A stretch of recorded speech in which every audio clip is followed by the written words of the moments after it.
आज जो हम वीडियो बनाने जा रहे हैं वो है सम बेसिक कॉन्सेप्ट चैप्टर जो 11th क्लास का है, उसका है law of chemical combination.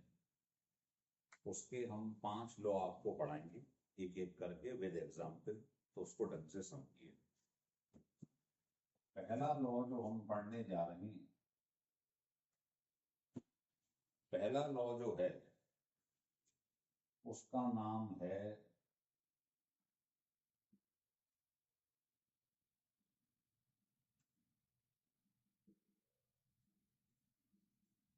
Law of conservation of मास। लिख लीजिए, बहुत ही इंपॉर्टेंट। इसमें ये कहते हैं कि ड्यूरिंग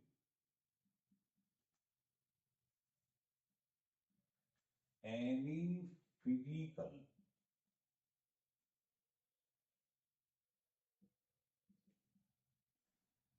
और केमिकल चेंजेस, अगर कोई भी रिएक्शन हो रहा हो, फिजिकली हो रहा हो या केमिकली हो रहा हो, तो मास of the product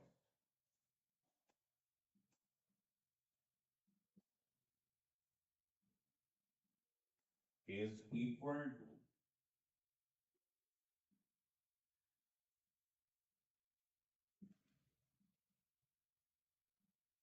the mass of the reactant। मतलब जो टोटल मास है प्रोडक्ट का वो इक्वल टू होता है total mass of the reactant.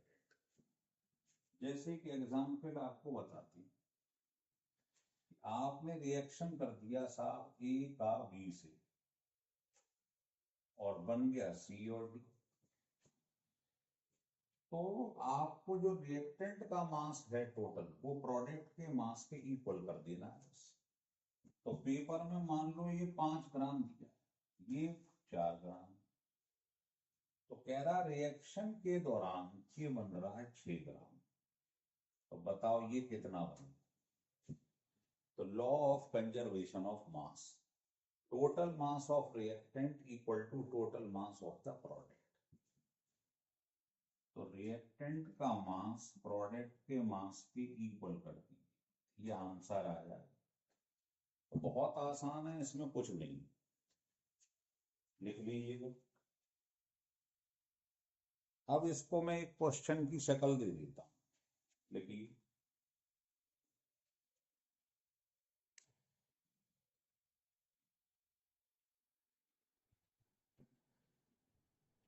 मान लो ये क्वेश्चन इसके ऊपर एक बना दिया। क्वेश्चन ये है, if 6.3 gram of sodium bicarbonate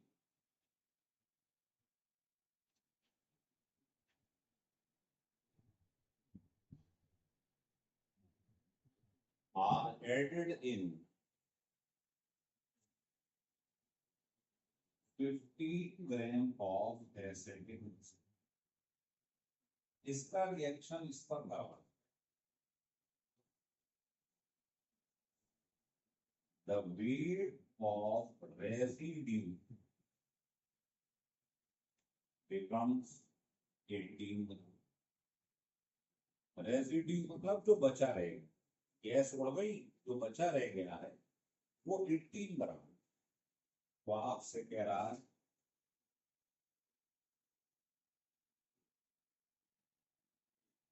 what is the mass of CO। इस पे इस टाइप का क्वेश्चन आएगा।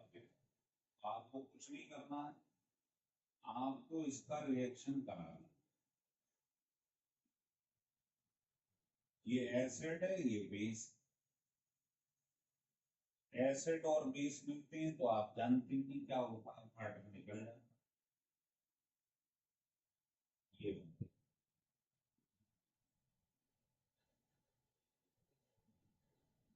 तो ये तो गैस है, इसी का मास पूछ रहा है। और ये कौन है, बचा हुआ माल रेसिड्यू। इसका वेट 18 ग्राम दिया, ये निकालना है, इसे x ग्राम मान लो। इन दोनों का मास गिवन, इसका इतना और इस वाली,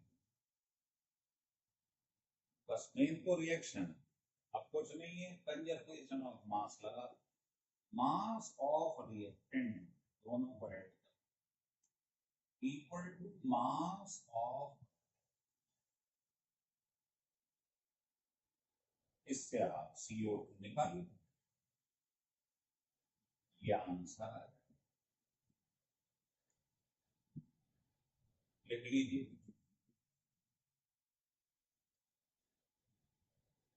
हो गया क्लियर।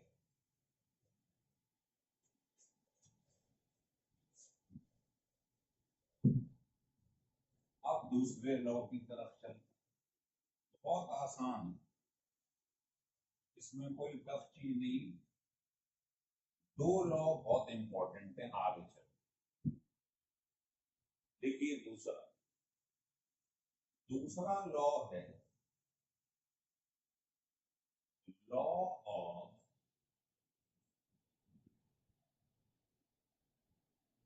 डेफिनेट प्रपोर्शन,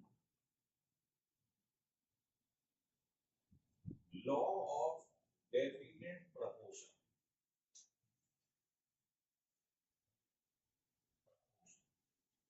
या इसका एक और नाम है, वो भी आपको बता देती है, लॉ ऑफ कांस्टेंट कंपोजिशन, तो कोई भी नाम से पुकार लो।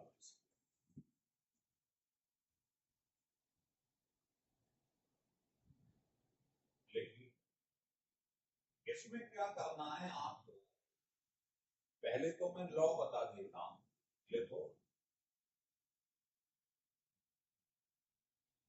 आप pure chemical compound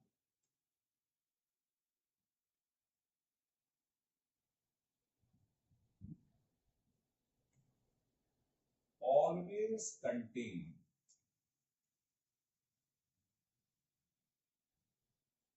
same element,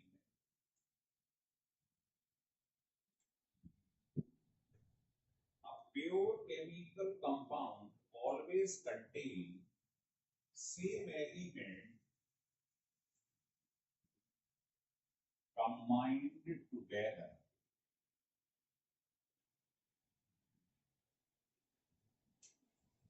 in the same proportion by, इसका मतलब समझो पहले, इसका मतलब ये है कि अगर आपके पास कोई दो एलिमेंट आपस में रिएक्शन कर रहे हैं किसी कंपाउंड के, है ना, तो आप देखोगे उनका जो प्रपोर्शन निकालोगे, आप परसेंटेज निकालोगे, वो दोनों डाटा में सेम निकल, जैसे मैं ऐसे ही कोई एग्जांपल बना लेता हूं और देखिए, जैसे मान लीजिए ये कॉपर ऑक्साइड, इसके हमको दो डाटा दे रहे, इसमें आपने देखा कॉपर का वेट इसके अंदर आपको दे रखा है, मान लो 10, और ऑक्सीजन का दे रखा है इसके अंदर, या कॉपर ऑक्साइड का दे रखा है मान लो 30, तो आपने क्या करा, इसमें से इसको माइनस कर दिया, मतलब मुझे एलिमेंट का वेट चाहिए, ऑक्सीजन का कितना आ जाएगा बताइए, ये माइनस, ऐसे ही मान लो ये सेकंड डाटा है, इसमें कॉपर का वेट जो है वो 20 ग्राम दिया, और ये दिया है 60 ग्राम, माइनस कर दो तो ऑक्सीजन कितना आ गया, इसमें जो मेटल है इसकी परसेंटेज अगर आप निकालें तो दोनों में सेम आनी चाहिए, सेम प्रपोर्शन, तो बताइए इसका क्या हो जाएगा, इसका भी अपॉन टोटल का भी इनटू, ऐसे ही इसमें निकालिए, ये मैंने हाइपोथेटिकल क्वेश्चन बनाया है नहीं मतलब। तो आप कहेंगे इसका वेट अपॉन टोटल, तो ये दोनों में सेम आना चाहिए। हो गया क्लियर? ऐसे ही अगर मैं ऑक्सीजन का परसेंटेज निकालूं तो वो भी दोनों में क्या आना चाहिए, सेम आना चाहिए। जैसे अगर ऑक्सीजन का परसेंटेज निकालेंगे तो यहाँ कितना आएगा, ऑक्सीजन का वेट अपॉन टोटल। ऐसे ही ऑक्सीजन का सेकंड डाटा, इसका वेट अपॉन टोटल, ये दोनों में सेम आना, तो समझ लेना ये लॉ सेटिस्फाई हो। तो इसमें कुछ नहीं करते हैं, कोई भी हमारे पास केमिकल कंपाउंड है उसमें हमको दोनों के अंदर सेम एलिमेंट दिखने चाहिए, कॉपर ऑक्सीजन कॉपर ऑक्सीजन। उनमें आप उनकी जो एलिमेंट की परसेंटेज निकालोगे अलग अलग, वो दोनों डाटा में सेम आना चाहिए। अगर इसमें जो आ रही है मान लो 5%, तो इसमें भी 5 ही आ चलिए।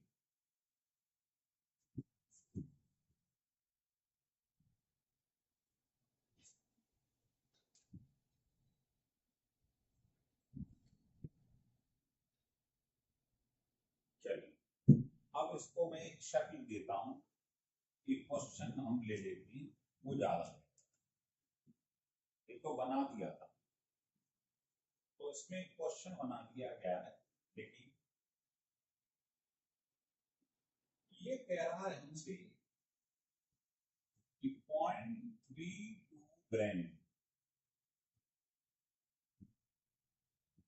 Of sulphur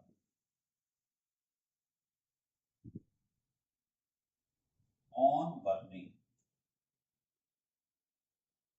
gave 224 ml SO at SD। मतलब ये जलने पे, बर्निंग का मतलब एयर से रिएक्शन करके इतनी SO2 liberate.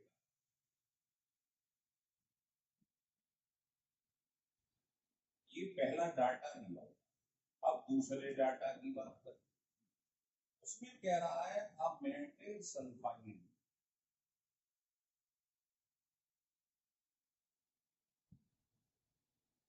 react with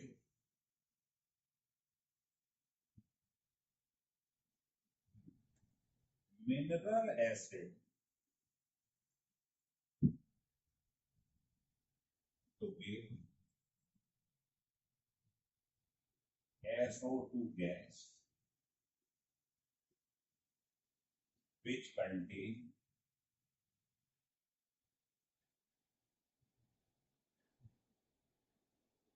50% sulfur and 50% oxygen।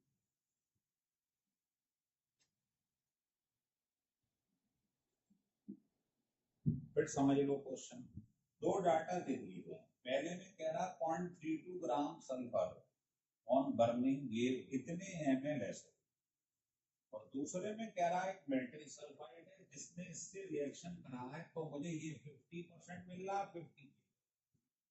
तो कह रहा है ये प्रूव करिए कि ये लॉ ऑफ डेफिनेट प्रोपोर्शन को होगा। तो कैसे करेंगे सवाल, कुछ नहीं करना, एलिमेंट को लेती, तो यहाँ हम सल्फर और ऑक्सीजन की परसेंटेज निकाल लेते हैं या रेशो लेते हैं, और यहाँ भी सल्फर और ऑक्सीजन का रेशो लेते, सेम आना चाहिए। देखिए आप, तो पहले इसको ले ली। अब आप बताओ कितने ml SO2 gas at ST. तो बताइए अगर ये मेरे पास गैस इतनी होती, इतने ml एट एसटीपी, कोई भी गैस हो, कोई भी, तो बताइए उसका वेट कितना होता, मॉलिक्यूलर वेट। इसका मॉलिक्यूलर वेट पेपर में दे दें। तो कोई भी गैस अगर इतने ml है, मोल कॉन्सेप्ट में पढ़ा, तो बताइए उसका वेट कितना होता, मॉलिक्यूलर वेट, है ना। तो बताइए वो दे रहा है गैस कितनी, तो बताओ अगर ये गैस इसकी बजाय इतनी हो, यूनिटरी मेथड, ये आ गया नहीं आगे, कितनी SO2। अब तुम्हारे पास कितने ग्राम सल्फर है इसके अंदर, इसे माइनस कर, बाकी ऑक्सीजन आ, तो सल्फर और ऑक्सीजन दोनों इतनी इतनी इतनी और ये भी इतनी।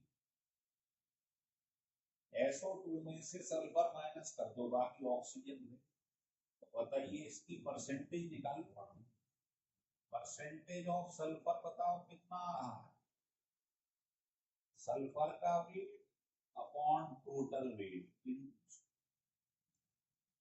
बताइए 50% आ,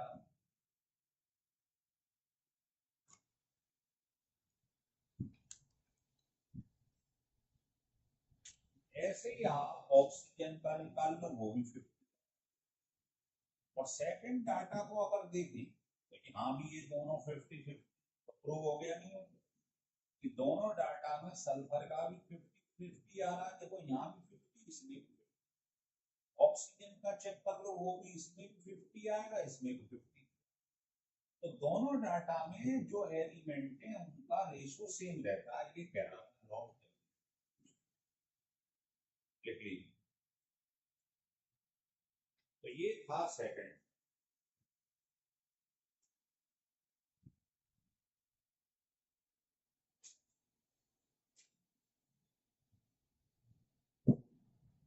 अब हम तीसरे डाटा की तरफ चल रहे हैं, तीसरे लॉ की तरफ चल रहे हैं, जिसका नाम है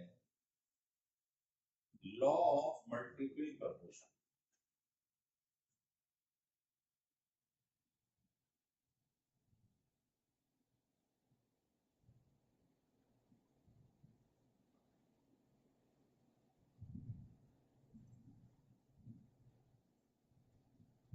लॉ ऑफ मल्टीपल प्रपोर्शन, ये बहुत इंपॉर्टेंट, लिख लीजिए। पहले इसका लॉ लिखें, लिखो when two element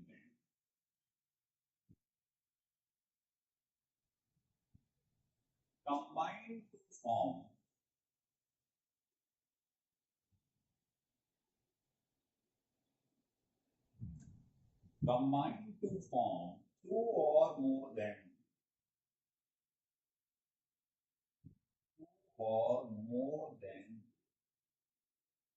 come.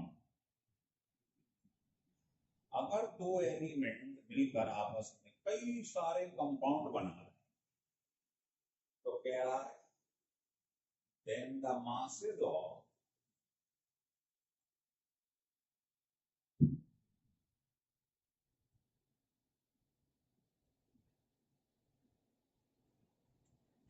masses of one of the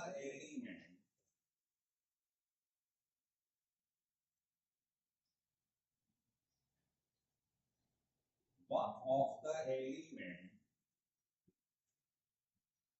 combined with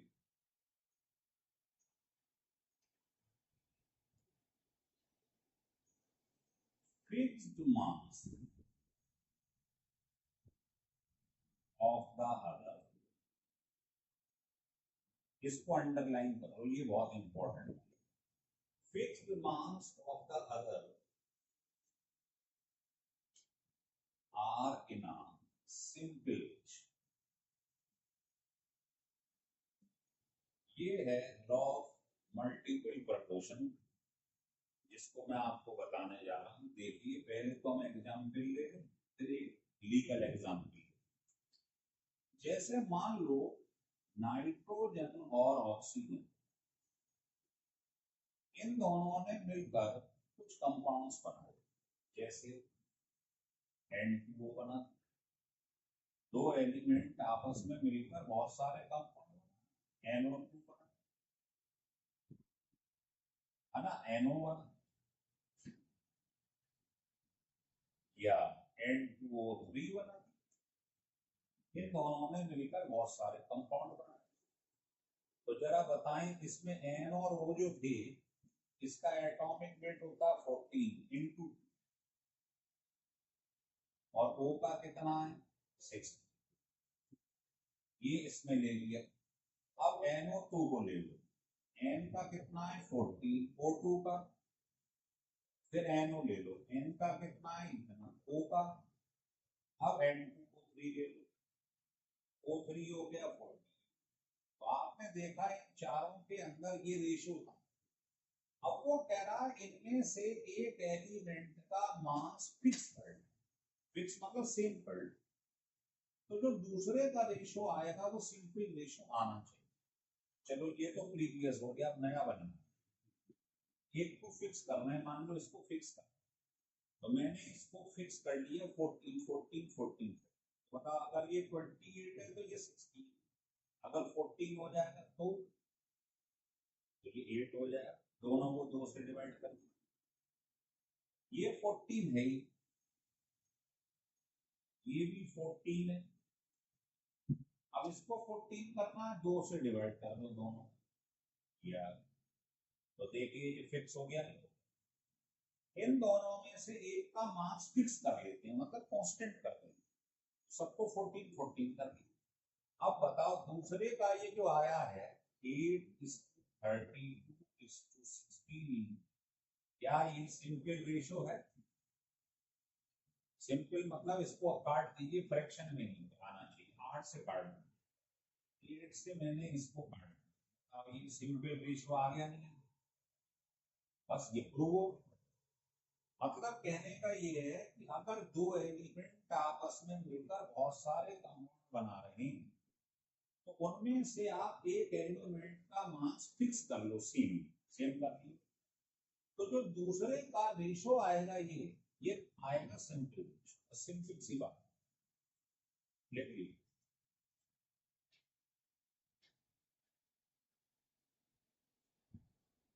तो ये हम पढ़ रही थी लॉ ऑफ मल्टीपल प्रपोर्शन। अब इसका मैं चाहूंगा एक एग्जाम्पल आपको दिया है, उसका एग्जाम्पल देख लो आप।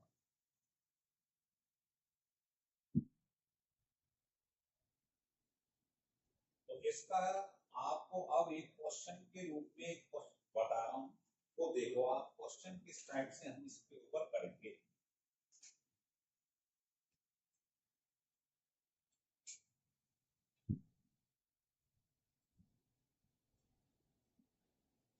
देखिए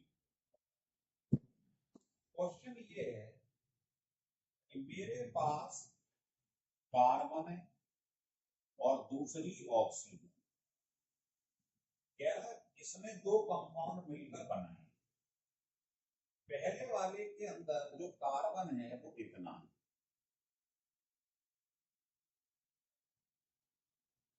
अब आप बताओ ये कंपाउंड बना था इसको मिलकर, उसमें कार्बन इतना है, ऑक्सीजन कितना होगा 100 में से माइनस,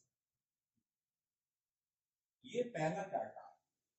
दूसरे में कार्बन और ऑक्सीजन को मिलाकर दूसरा कंपाउंड बनाया, उसके अंदर वो बता रहा है कि जो कार्बन है वो 27.3%, ऑक्सीजन क्या होगा -, तो इसकी परसेंटेज देख लो कितनी आ रही, ये माइनस करोगे तो ये आ जाएगा 70.7%, और इसमें देखना 100 में से माइनस करेंगे तो क्या आ जाएगा, मतलब फिर समझ लो कार्बन और ऑक्सीजन को मिलाकर दो कंपाउंड बनाए, पहले वाले में कार्बन और ऑक्सीजन दोनों की परसेंटेज दी गई, दूसरा जो कंपाउंड इनको मिलाकर बनाए उसमें भी परसेंटेज दी, तो क्या प्रूव करना ये लॉ ऑफ मल्टीपल प्रोपोर्शन को ओबे करना। तो अभी आपको मैंने फंडा बताया कि आप इन दोनों में से एक को फिक्स कर लो, फिक्स मास है ना, मान लो ये ऐसे करो, ये इतने ग्राम है तो ये इतने ग्राम, 42.9 ग्राम, परसेंटेज को ग्राम दे दिया है, कितने ग्राम कार्बन है उसके अंदर कितने ग्राम, समझ में आ रहा है? अगर किसी के मन में आए अरे उल्टा कर सकता हूँ तो उल्टा कर दो, कोई फर्क थोड़ी है, किसी को भी फिक्स कर सकते हो, ये मन में कोई संशय नहीं, ऐसे बोल इतने ग्राम ऑक्सीजन है, उसके अंदर इतने ग्राम कार्बन। तो मैंने क्या करा, ऑक्सीजन को दोनों में फिक्स कर लिया, एक मेटल एलिमेंट को फिक्स करना। तो मान लो 1 ग्राम ले लिया मैंने, इसमें भी इसमें। तो आप बोलेंगे इतने में तो ये इतना है, तो मान लो अगर 1 ग्राम ऑक्सीजन होगी तो ये कितना होगा, इसको आप सॉल्व कर, इसको आप सॉल्व करोगे ये आ जाएगा 0.75 कार्बन निकला 1 ग्राम। तो आपने यहाँ फिक्स करा है ऑक्सीजन को 1 ग्राम, तो वहां भी ऑक्सीजन को 1 ग्राम ही लेना। कैसे, इतने ग्राम ऑक्सीजन है, उसमें इतने ग्राम कार्बन। तो बताइए 1 ग्राम फिक्स कर रखा है ऑक्सीजन, तो बताओ ये कितना होगा। इसको सॉल्व कर ली, ये आ जाएगा इतने। आपने देखा ऑक्सीजन को मैंने फिक्स कर लिया, तो कार्बन आ रहा है कितना, इसमें ऑक्सीजन 1 ग्राम था, इसमें भी 1 ग्राम लिया, इसमें आ गया। तो बताना जो कार्बन आ रहा है दोनों के अंदर, पहले में कार्बन इतना था, दूसरे में इतना, क्या ये सिंपल रेशो है, आ गया सिंपल। ये मुझे प्रूव करना है, मतलब दोनों में से एक को फिक्स कर दो 1 ग्राम। आप बोलोगे इतने ग्राम में तो ये इतना है, 1 ग्राम में कितना, इतने ग्राम में ये इतना है, 1 ग्राम में कितना, 1 ग्राम ऑक्सीजन दोनों में फिक्स कर, उससे जो दूसरे एलिमेंट की यहाँ पर आएगा वेट निकल के, उसका सिंपल रेशो होना चाहिए। तो अगर आपको ये लगे, अभी मैं 3 लॉ ही बता दूं, एक संग नहीं पढ़ना है, खाने को धीरे धीरे खाओ तो पच जाना। तो आपने 3 लॉ पढ़ ली, law of conservation of mass, law of definite proportion and law of multiplication. इनके क्वेश्चन करिए, है ना, तो वीडियो को बार बार स्टे करके पढ़िए। अब इसके अलावा जो 2 लॉ हैं वो मैं आपको नेक्स्ट लेक्चर में पढ़ाऊंगा। लॉ ऑफ रेसिप्रोकल प्रोपोर्शन, दूसरा एवोगैड्रोस लॉ, और होगा तो एक डाल्टन लॉ। तो ये तीनों हम नेक्स्ट लेक्चर में लेंगे। अभी हमने ये 3 आपके सामने लॉ बनाए। अच्छा लगे सब्सक्राइब कीजिए, लाइक करिए दिल से, कोई जबरदस्ती नहीं, अगर लगे अच्छा तो लाइक करिए।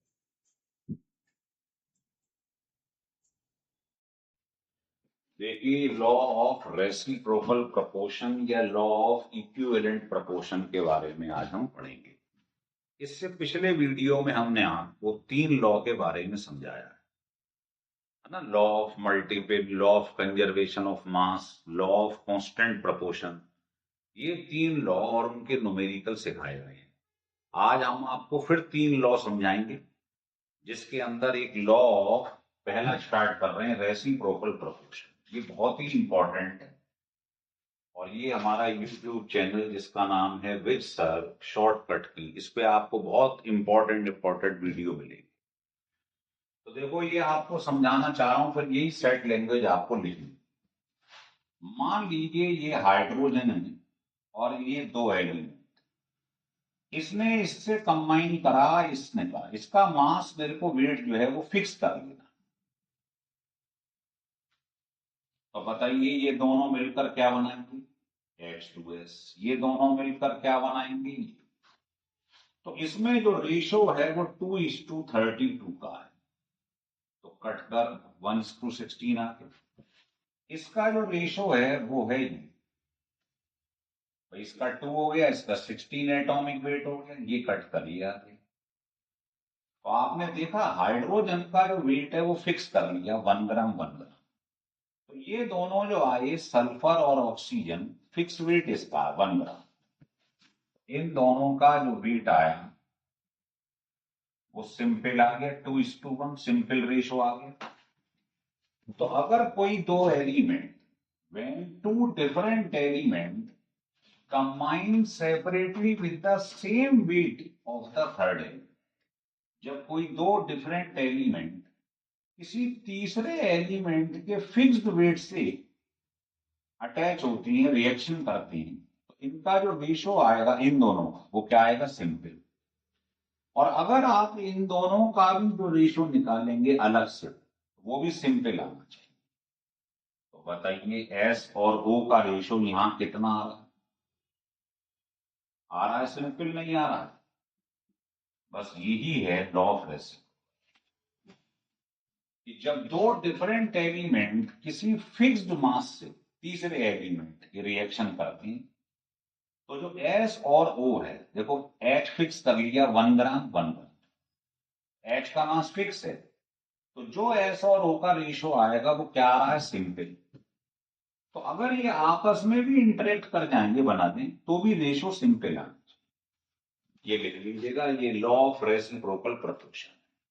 अब मैं इसके 2-3 क्वेश्चन आपको बताता हूं। देखिए, अब ये 2 क्वेश्चन हमने ले लिए। इनमें क्या होता है, सबसे बड़ी बात है कि लॉ ऑफ रेसिप्रोकल प्रोपोर्शन का कोई भी क्वेश्चन आएगा तो 3 डाटा आपको दिए, 3 डाटा गिवन होंगे। अब ये कह रहा है 3 डाटा गिवन है, प्रूफ करिए कि ये लॉ ऑफ रेसिप्रोकल प्रोपोर्शन को ओबे करता है। तो अभी मैंने क्या समझाया था आपको कि इसमें से जो आपकी इच्छा करे 2 डाटा दे दो। तो मान लो मैंने फर्स्ट डाटा, 2 डाटा इसमें से दे दी, एक H2O ले लिया और दूसरा सल्फर डाइऑक्साइड ले लिया। कोई भी 2 डाटा ले लो तीनों में से। और इसमें देखो सेम चीज क्या है, पहले ये देखो, सेम चीज है ऑक्सीजन। ऑक्सीजन को आप फिक्स कर लो, तो हमने फिक्स किसको कर लिया है? ऑक्सीजन, जो दोनों में कॉमन है। फिक्स का मतलब है 1 ग्राम फिक्स कर दिया है। तो 1 ग्राम ऑक्सीजन में निकालो हाइड्रोजन कितनी, और 1 ग्राम ऑक्सीजन में निकालो सल्फर क्या है। सिंपल आना चाहिए रेशियो। तो इधर आ जाए, देखो वाटर में इतने परसेंट हाइड्रोजन, वाटर की बात कर रहे हैं, इतने परसेंट मतलब इतने ग्राम हाइड्रोजन है। 100 में से माइनस कर दो, तो इतने ग्राम आपके पास ऑक्सीजन आ जाए। तो आपको क्या करना है, ऑक्सीजन को फिक्स कर लिया है दोनों में 1 ग्राम, तो बोलो 88.89 gram oxygen contain 11.11 gram hydrogen. इतने ग्राम ऑक्सीजन में इतनी हाइड्रोजन है, इसको फिक्स कर लो। तो बताओ 1 ग्राम अगर ऑक्सीजन होती तो क्या आ जाता है?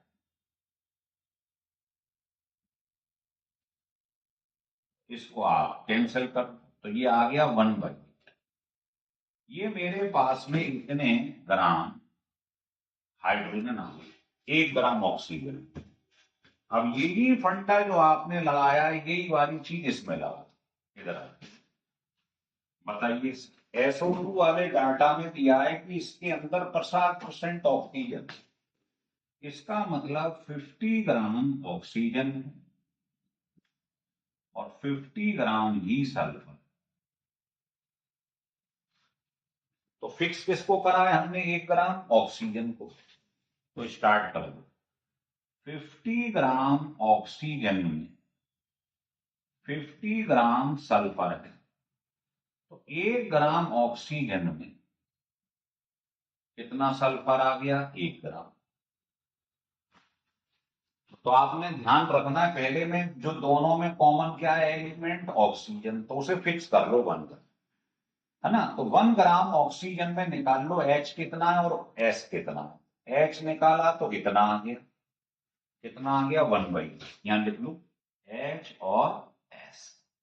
तो 1 ग्राम ऑक्सीजन में H कितना आ रहा? 1/8। 1 ग्राम ऑक्सीजन में सल्फर क्या आ रहा? 1। इसे उस साइड में लिख दो, तो बताओ 1:8 आ गए। सिंपल मल्टीपल आ गए। अब यही चीज आपकी H और S की तीसरे डाटा में आनी चाहिए। तो तीसरा डाटा कौन सा बचा? वाटर और SO2 खत्म हो गए। SO2 और वाटर, अब क्या बचा? H2S। इधर आ थर्ड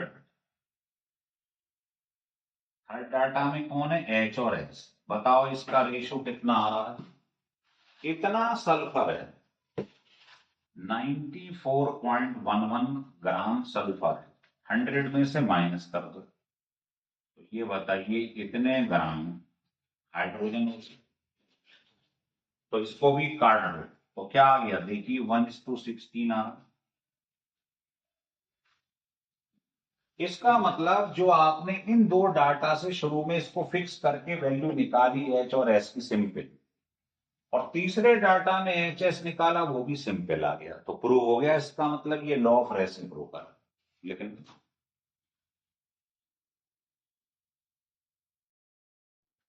अब देखिए सॉल्यूशन सेकंड क्वेश्चन, ये वाला।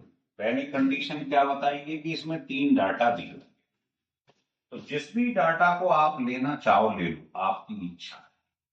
फर्स्ट डाटा, यहां लिख लो फर्स्ट डाटा, सेकंड डाटा, दो डाटा जो भी चाहो। तो मान लो ये पहला और दूसरा डाटा ही मैंने लिख दिया, CuS एंड CuO। तो मैंने आपको क्या बताया था, इनमें जो कॉमन हो एलिमेंट क्या है, कॉपर, तो इसे फिक्स कर दो। कॉपर जो है इसको फिक्स कर दो, फिक्स मतलब 1 ग्राम, 1 ग्राम फिक्स कर दो कॉपर को, और निकालो कि 1 ग्राम कॉपर में कितना सल्फर है, 1 ग्राम कॉपर में कितना ऑक्सीजन, इसकी क्वांटिटी फिक्स कर दो। इधर आओ, इसमें क्या दिया हुआ है, पहले डाटा में गिवन है कि जो कॉपर है वो इतना, इतने परसेंट मतलब इतने ग्राम, तो इसमें से 100 में से माइनस कर दो तो ये आपके पास आ जाएगा सल्फर। सिमिलरली सेकेंड डाटा में इतना, क्या है सेकेंड डाटा में, 79.9% कॉपर। तो कॉपर जो है वो इतने परसेंट मतलब इतने ग्राम है, तो ऑक्सीजन कितना होगा सोचिए, 100 में से माइनस कर दी, ये आ गया ऑक्सीजन। पहले तो ये लिख लो। अब आपको मैंने बताया दोनों में जो एलिमेंट सेम है उसे फिक्स कर लो 1। बताओ 1 ग्राम में ये वैल्यू एस और ओ कितना होगा, चालू हो जाओ। आप बोलोगे इतने ग्राम अगर कॉपर है कंटेन, तो इसके अंदर इतना सल्फर है, तो बताओ 1 ग्राम फिक्स कर लिया है, 1 ग्राम कॉपर में कितना सल्फर होगा, 1/2 आ गया। इसमें आ जाओ, बिल्कुल यही टेक्निक इसमें अपनानी है, 1 ग्राम में निकाल लो वैल्यू। तो आप कहोगे इतने ग्राम अगर कॉपर है कंटेन, तो इतने ग्राम ऑक्सीजन है, तो 1 ग्राम कॉपर में कितना ऑक्सीजन है, ये आ जाएगा 1/4। करके देख लो। तो 1 ग्राम कॉपर में ये इतना है, 1 ग्राम कॉपर में ये इतना है, कॉपर को फिक्स कर लिया 1 ग्राम। तो बताइए सल्फर और ऑक्सीजन कितना आ गया, ये आ रहा है 1/2, ये आ रहा है 1/4। कैंसिल कर दीजिए, 2:1 आ गया, सिंपल रेशो आ गया। तो कोई भी दो डाटा ले लो, एस और ओ में सिंपल रेशो आ रहा है, तो अगर मैं एस और ओ को तीसरे डाटा से देखूं तो वो भी सिंपल आना चाहिए, बस ये। तो यहां लिख लो थर्ड डाटा। थर्ड डाटा कौन सा है, जो बचा इन दोनों के अलावा एस ओ। देखना जरा एस और ओ का रेशो सिंपल आ रहा, एस कितना है 40, 100 में से माइनस कर दो, ऑक्सीजन कितना है 60, काट दो। बताओ सिंपल आ रहा है, ये है रेसिप्रोकल। ये दो डाटा ले लो पहले कोई से भी, उसमें जो मेटल सेम नजर आ रहा है उसे फिक्स कर लो, और उसी के अंदर दोनों एस और ओ की वैल्यू निकाल लो, सिंपल आनी चाहिए। तो तीसरे डाटा से भी जो एस और ओ आ रहा है, इसके अंदर एस और ओ, वो भी सिंपल आना चाहिए। तो मुझे लगता है ये क्वेश्चन आप कर लोगे तो आपको लॉ ऑफ रेसिप्रोकल प्रोपोर्शन एकदम बढ़िया तरीके से क्लियर हो जाए। लिख लीजिए। देखिए अब मैं आपको पढ़ाने जा रहा हूं Avogadro's law, law of reciprocal proportion. अभी अभी हमने आपको पढ़ाया है, अब पढ़ेंगे एवोगैड्रोस लॉ, जो बहुत आसान है लेकिन इसमें ट्विस्टिंग वाले क्वेश्चन बन जाते हैं। एक क्वेश्चन जेई में आया है, वो भी मैं आपको बताता हूं। देखो इन्होंने क्या कहा कि अंडर सिमिलर कंडीशन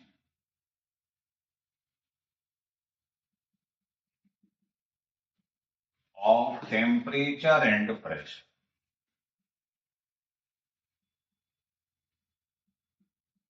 अगर आप टेम्परेचर और प्रेशर, कई सारी गैसेस ले लो और सबका टेम्परेचर और प्रेशर फिक्स कर दो, तो क्या होगा? तो equal volume of different gases contain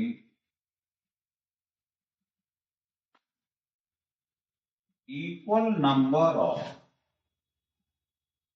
molecules. इस पे थोड़ा मैं प्रेशर डाल रहा हूं, यहीं पे सवाल बने, या इसको मोल भी कह सकते हैं। ये है एवोगैड्रो लॉ। जैसे अगर आपने ये इक्वेशन पढ़ी हो, आइडियल गैस इक्वेशन, तो यहां से एन क्या आ जाएगा सोचिए। अब मैं बहुत सारी गैसेस ले लूं, उनका प्रेशर कांस्टेंट कर दूं, टी कांस्टेंट कर दूं, प्रेशर और टेम्परेचर ये लिखा हुआ है। आर तो गैस कांस्टेंट ही होता है, तो बताइए एन का वी से क्या रिलेशन है? वी और एन क्या होगा? डायरेक्ट। तो यही है एवोगैड्रो। चाहो तो इसको दो बार डिवाइड करो, इससे न्यूमेरिकल बनना चालू हो जाएंगे, है ना। जैसे एक क्वेश्चन लिया हमने, साहब ये हीलियम है, ऑक्सीजन है, ओजोन, तीनों का टेम्परेचर फिक्स है, तीनों का सेम, प्रेशर सबका सेम, दो एटमॉस, और कह रहा है सबके 100 ml, ये भी सेम, प्रेशर भी सेम, टेम्परेचर भी सेम, वॉल्यूम भी सेम, आर तो होता ही गैस कांस्टेंट है। तो बताइए सबके मोल्स, इनका रेशो क्या होगा? तो जब वॉल्यूम सेम है, प्रेशर भी सेम, टेम्परेचर सब सेम है, तो बताओ नंबर ऑफ मोल सबके सेम होंगे। मोल सेम होते हैं तो आप जानते हो मॉलिक्यूल्स या मोल ये भी सेम होंगे। लेकिन यही क्वेश्चन देकर जेई वालों ने ratio of number of atoms पूछ दिया है, तो व्यक्ति बस यहीं पर अटक गया, तो उसने इस पर ध्यान नहीं। इन्होंने ये कहा है अगर प्रेशर टेम्परेचर वॉल्यूम सेम होंगे तो मॉलिक्यूल सेम होंगे, एटम सेम नहीं होंगे। तो मॉलिक्यूल तो सेम है, लेकिन अगर आपको एटम्स का रेशो निकालना तो बताइए इसका एक एटम, इसका एक मॉलिक्यूल है, इसमें दो एटम, इसका एक मॉलिक्यूल है, इसमें तीन एटम, ये रेशो होगा नंबर ऑफ एटम्स का। ये इंपॉर्टेंट, मॉलिक्यूल तो सेम होंगे एवोगैड्रो के हिसाब से, लेकिन एक मॉलिक्यूल में दो एटम, एक मॉलिक्यूल में तीन एटम, इसमें एक एटम का रेशो ये, और न्यूमेरिकल बाकी इस पर बनते रहते हैं। ये इंपॉर्टेंट क्वेश्चन। तो क्लियर हो गया एवोगैड्रो लॉ कि अगर टेम्परेचर प्रेशर सेम है तो इक्वल वॉल्यूम होगा अलग अलग गैसेस का, तो उसमें इक्वल मॉलिक्यूल या मोल। यहां से देख लो आइडियल गैस इक्वेशन से, प्रेशर भी सेम, वॉल्यूम भी सेम, टेम्परेचर भी सेम, गैस कांस्टेंट तो सेम होता ही है सबका, तो मोल भी सेम होंगे, है ना। तो उसने कहा है टेम्परेचर और प्रेशर कांस्टेंट कर दो, आर कांस्टेंट है तो वी और एन एक दूसरे के क्या होंगे? Directly proportional. ये था एवोगैड्रोस लॉ, लिख लीजिए। देखिए नेक्स्ट लॉ देखेंगे, ये लुसेक्स लॉ ऑफ कंबाइनिंग वॉल्यूम, ये सबसे आसान है। इसमें क्या कह रहा है? Under similar condition of temperature and pressure, अगर मैं प्रेशर और टेम्परेचर को फिक्स कर लूं, कांस्टेंट कर लूं, तो when ever gases react together, अगर गैसेज आपस में रिएक्ट कर जाएं, तो the volume of the reacting gases जो भी गैसेस आपस में रिएक्ट कर रही हैं, ये ध्यान रखना वो सब गैस होनी चाहिए, चाहे रिएक्टेंट हो चाहे प्रोडक्ट, ऑल आर गैसेस। तो इनका रेशियो सिंपल है। देखो कैसे, जैसे मान लो ये दोनों गैसेस हैं, इन्होंने रिएक्शन करा और या ये दो गैसेस हैं, इन्होंने आपस में रिएक्शन करा और किया, तो ये शर्त है कि टेम्परेचर और प्रेशर कांस्टेंट हो और ये सब रिएक्टेंट और प्रोडक्ट गैसेस होनी चाहिए, तब लगता है ये लॉ। तो जो इनके आगे लिखा हुआ है, इसको मोल मान लो या वॉल्यूम, ये एक वॉल्यूम, इसका भी 1 वॉल्यूम, इसका 2 वॉल्यूम। तो बताओ इनका रेशियो क्या हो जाए, 1:1:2। बताओ सिंपल रेशियो आ रहा है नहीं आ रहा है, यही है ये दो बस। फिर देखो, अगर इसमें टेम्परेचर प्रेशर कांस्टेंट कर दूं और सब गैसेज हों रिएक्टेंट और प्रोडक्ट, देखिए इसका 1 वॉल्यूम, इसका 3 वॉल्यूम, इसका 2 वॉल्यूम। तो रेशियो क्या आएगा, 1:3:2। सिंपल रेशियो आ रहा है नहीं आ रहा है, बस यही है गैस से लॉ। बस इसकी कंडीशन ये थी कि ये सब गैस होनी चाहिए, है ना। दूसरा, टेम्परेचर और प्रेशर जो है ये कांस्टेंट होना चाहिए, फिक्स होना चाहिए। तो वॉल्यूम का जो रेशियो है वो सिंपल है। हो गया क्लियर। तो ये सब हम लॉ पढ़ रहे थे, इनको आप ढंग से प्रिपेयर करिएगा, ठीक है ना। ये बहुत ही इंपॉर्टेंट है, इसमें खासकर लॉ ऑफ रेसिप्रोकल जो है वो सबसे ज्यादा इंपॉर्टेंट। तो अगर आपको ये वीडियो अच्छा लगे तो इसे सब्सक्राइब और लाइक जरूर करिए।